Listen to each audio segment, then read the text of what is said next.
Today, we're going to show you everything you need to know to start your own dropshipping store in 6 steps, including ways to optimize the 2 factors that have the biggest impact on your profits. I'm Katie J. Simmons, e-commerce specialist with Fit Small Business, and let's get started. If you're interested in dropshipping, its requirements are highly accessible. To start, you'll need roughly $100 to $500 for platform fees and marketing spend, a working computer with internet access, and time for research, setup, and ongoing management of your new store. Unlike traditional retail stores, you won't need a large initial investment for inventory, a dedicated space for storage and order fulfillment, or a registered business. There's a lot of hype surrounding dropshipping, with coaches and influencers promising that you can make millions of dollars with it almost instantly. Unfortunately, that's a highly unrealistic expectation, but it is still possible to make real money dropshipping. Ultimately, your revenue will depend on your product choices and marketing strategy, and we'll show you the best ways to tackle those elements in this video. But most dropship products earn an average profit margin of 15 to 20%. Similarly, the amount of time that it takes to start seeing profits and making sales depends on how much money and effort you put into marketing. But most dropshippers report reaching profitability between 1 and 6 months. There are lots of variables involved in the trajectory of your store, but it's reported that it takes roughly 12 months of dedicated effort to have an operation that can replace your full time income. At first, you can expect to spend about 5 to 10 hours per week managing your store, but that will increase as business scales. Basically, dropshipping is a business model in which you act as the middleman between the supplier and the customer, and it differs from traditional retail sales in the unique distribution of duties involved. The supplier handles the inventory, which includes buying or manufacturing it, storing it, and managing it, and they also perform order fulfillment to get the goods out to the customers. Your role as a dropshipper is to build and maintain an online storefront, market the products, and handle customer service, which includes pre and post sale communication. To the customer, the entire process feels like any other e commerce transaction, and they likely won't know that dropshipping took place. This model allows you to make a profit off of retail goods with minimal investment, risk, and labor, but dropshipping does have its downsides. Here's a look at the pros and cons. On the plus side, dropshipping requires a minimal startup investment as well as minimal ongoing operational costs. It's a low risk venture since you don't need to invest in expensive inventory and dedicated facilities. Dropshipping provides flexibility for your store's concepts and your offerings, allowing you to easily experiment and pivot if needed. It also gives you geographic independence to operate from anywhere in the world, and it can build equity. So once your store is profitable and established, it can be sold on sites such as Exchange Marketplace, which can yield a nice profit to invest in other ventures or pursue a lifestyle change. As for the cons of dropshipping, it does yield lesser margins as compared to traditional e commerce ventures, and competition can be an issue because other retailers typically have access to the exact same suppliers and products that you're listing. And since the barrier to entry is so low, competitors tend to be plentiful. Shipping is typically costly in dropshipping since most dropship suppliers are in Asia, but it is possible to work with suppliers based in regions closer to your customers. And lastly, lack of control can be an issue, both in terms of product quality as well as fulfillment accuracy. For most successful dropshippers, it takes time to find and vet reliable suppliers that won't drop the ball. The first step in starting a dropshipping business is developing a business concept, which is what you'll center your brand, content, and product collection around. Your concept can grow out of something you're passionate about, or it can be based on sales trends that you uncover through product research and trial and error. The latter is typically more successful, but personal interest and participation in your own niche can give you valuable insight, perspective, and community connections. Focusing on a specific niche is the way to go because it can make marketing more effective, help your website rank in topic specific search results, and strengthen eventual buying intent.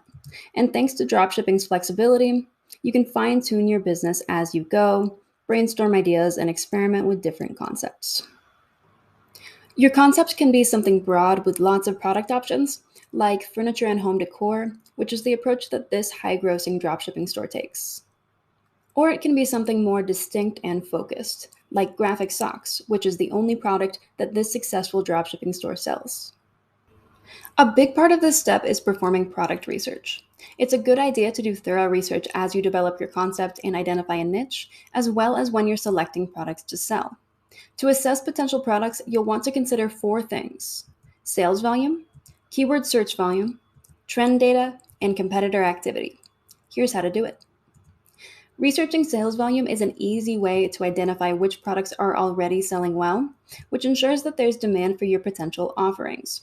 Here are some of the best resources to use for looking at sales volume, and you can find links to these tools in the description below. Shopify's list of trending products is updated regularly to stay current and includes vital stats on global order growth, growth of related sellers, and geographical relevance for each item. Amazon's best sellers lists are another great resource. They allow you to see which products are performing best in each category so you can hone in on what your specific niche market is buying. Next is keyword search volume. Through keyword data, you can see how many searches have been made for a term in the past day, week, month, or longer, which can indicate success potential for your concept as a whole and product demand.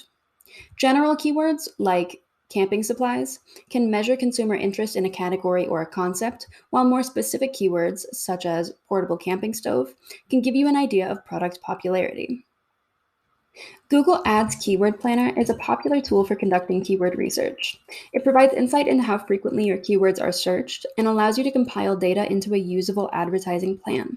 One major downside is that it only displays a range of search volume rather than specific figures. Ahrefs Keyword Explorer supplies thousands of relevant keyword ideas with accurate search volume, as well as a user-friendly keyword difficulty score and other advanced metrics. From a keyword search on this tool, you can even see how each term performs based on location, as well as which competitors are ranking in the results pages. Dovetailing with search volume, another aspect of keyword research is trend data, which is good for getting a feel for how your term's performance has changed over time. This can demonstrate a product's potential for long-term success or provide ideas that could be temporary hot sellers.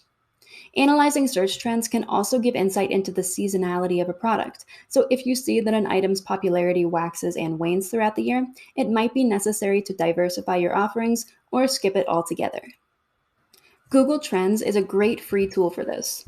It presents search data through graphs showing interest over time with a number of other useful features. Lastly, you'll want to perform competitor research because successful competitors provide valuable insight into what works in your market, and that info can help you construct your own plans. To do this, you can check out search engine results pages by searching for your own keywords on Google and assessing which sites are ranking highly, but be sure to explore image search and shopping results as well. From here, you can identify who your top competitors will be and evaluate their stores. You can also use social media, since Instagram, Facebook, TikTok, and even Twitter are effective marketing platforms that often receive a lot of funding and attention from online stores. So find your competitors' accounts and evaluate how they manage their socials, including response time, customer engagement, post frequency, and affiliate influencers. Also, be sure to sign up for mailing lists to get crucial competitor information sent right to your inbox. This also works by following their social accounts. Keep an eye on the updates you receive to gauge things like frequency, copywriting tone, and promotion models like sales and coupons.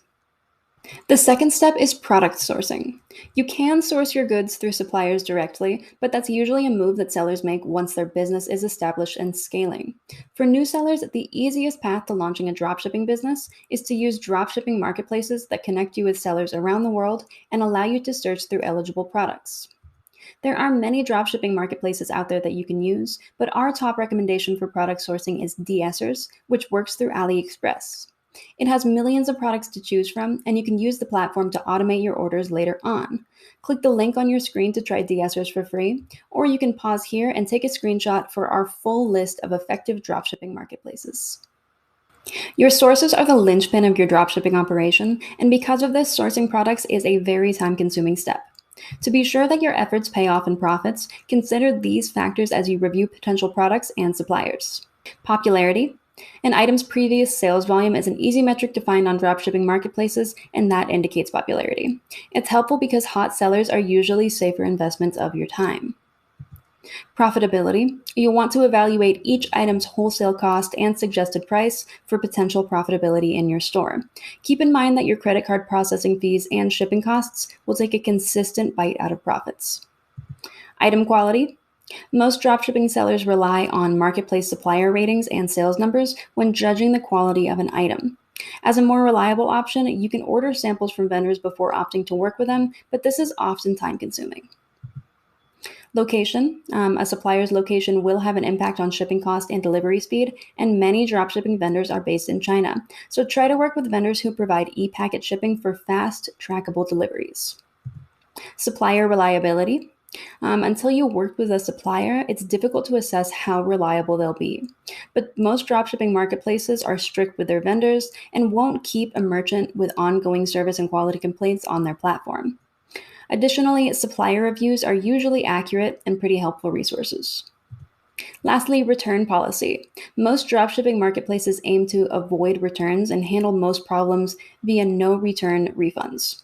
However, each marketplace operates differently, so you'll want to check out the return policy and the process for each platform or each direct vendor that you use. Once you're familiar with your sourcing options, it's time to get your website up and running.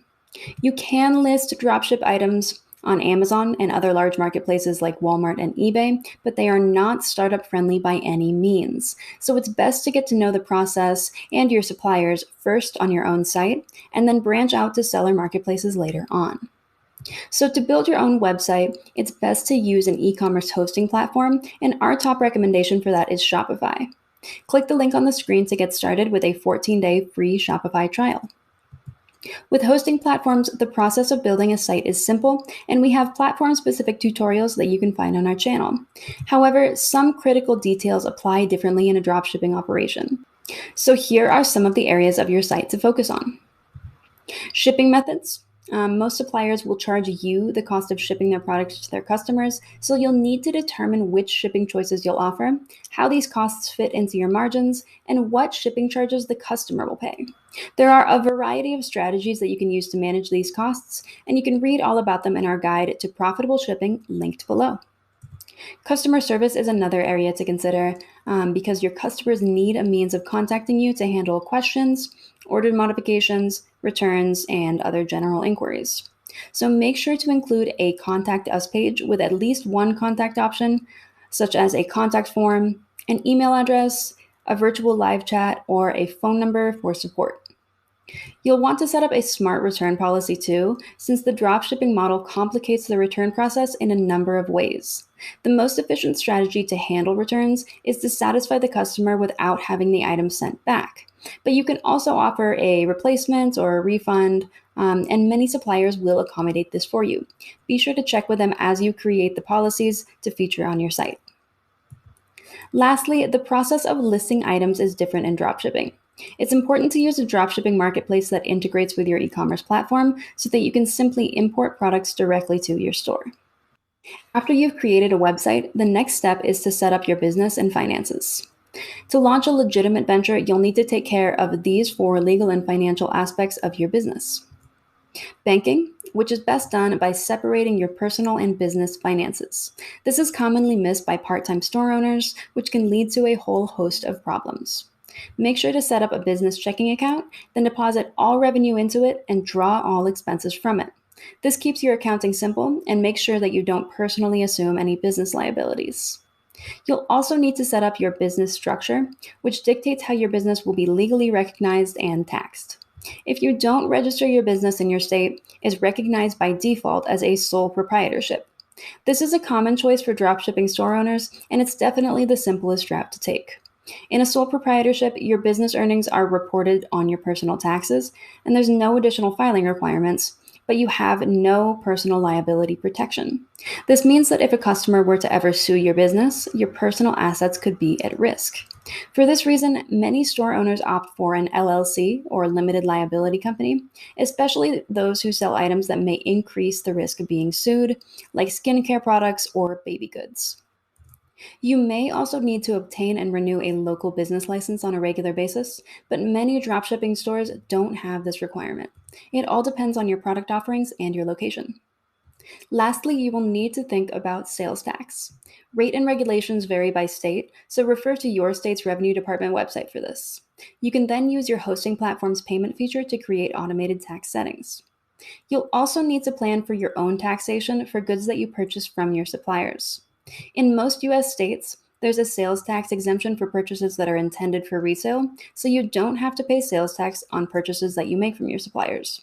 In order to do this, though, you do need to obtain an official exemption certificate, but this can be easily done through your state's revenue department. Once your site is up and running, you need to market it in order to attract shoppers. I'll share 7 startup friendly marketing tactics that can be highly effective at getting dropshipping sales flowing.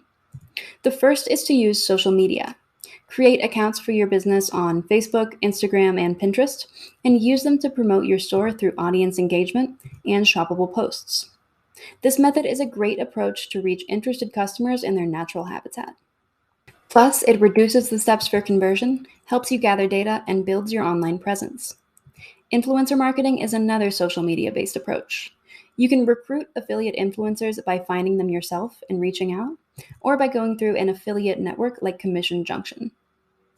Email is a crucial channel for marketing your store, so it's wise to start building your email list from day one through incentives like the one shown here. After doing this, you can use your contacts to send out regular updates.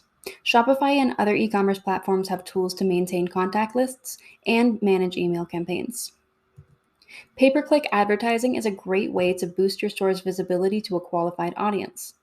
Facebook sponsored posts, like the one shown here, as well as Google ads and Facebook ads, are the primary channels for this, but other platforms like Instagram, Reddit, Pinterest, and YouTube offer effective advertising as well. Search engine optimization, or SEO, helps your website rank higher in online search results, which is a critical step towards e commerce success. SEO practices shape how you structure your product descriptions, image files, title tags, and nearly every other element of your site, and it typically revolves around well researched keywords. It can get complicated, but anyone can do it. Check out the e commerce SEO beginner's guide linked below to learn how. Content marketing can be done simply by creating a few blog posts about your niche, starting a YouTube channel, recording a podcast, or even adding some custom infographics to your site. It's great for SEO and brand recognition, and it helps develop a long term traffic stream. You can create the content yourself or outsource it to professionals on Fiverr. Personally, getting involved with communities related to your niche is another great way to garner attention. Niche communities exist on thousands of Facebook groups, online forums, and Reddit pages, and you can use them to establish trust for your brand by building relationships, starting conversations, offering advice, and posting reviews. While engaging with other members, you can mention your store or recommend some of your products. Once your business is set up and your marketing efforts are in place, you'll start to see orders coming in. Running your dropshipping store from this point is the final step, and it mainly comes down to overseeing your orders, serving your customers, doing some basic accounting, and driving growth. We'll start by going over order management, which is a pretty hands-off process if you use dropshipping marketplaces with an integrated platform. With those tools, you can automate the majority of the tasks involved so that orders route properly as soon as they come in, but you'll still want to keep an eye on things. Your e-commerce platform dashboard will report new, processing, and shipped sales, and if you see any orders sit unshipped for too long, you'll need to follow up with an inquiry to your supplier. Customer service is conducted through the communication channels that you chose to list on your Contact Us page on your website. Depending on how much time you have to dedicate to your business, you can either respond to queries as they come in or set aside a time each day to catch up. As your orders increase, so will customer service needs. If support tasks require more time than you can provide, consider hiring part-time help or outsourcing the task to a third-party provider. Accounting responsibilities will be minimal for a dropshipping startup venture, but it's still necessary to keep track of the money that comes in and goes out of your business and keep up on your licensing renewals as well as platform fees. Finally, the last part of running your dropshipping business is identifying ways to improve. As your business develops, you'll want to use analytics to refine your product offerings and find ways to drive growth, which makes you more money. Your e-commerce platform will likely have analytics features that can convert your store's data into clear, helpful reports that you can use to see what's working and what needs improvement. Shown here is an example of a sales report generated by Shopify for Zen stores. For more info on e-commerce and starting your own store, check out these videos. Thanks for watching.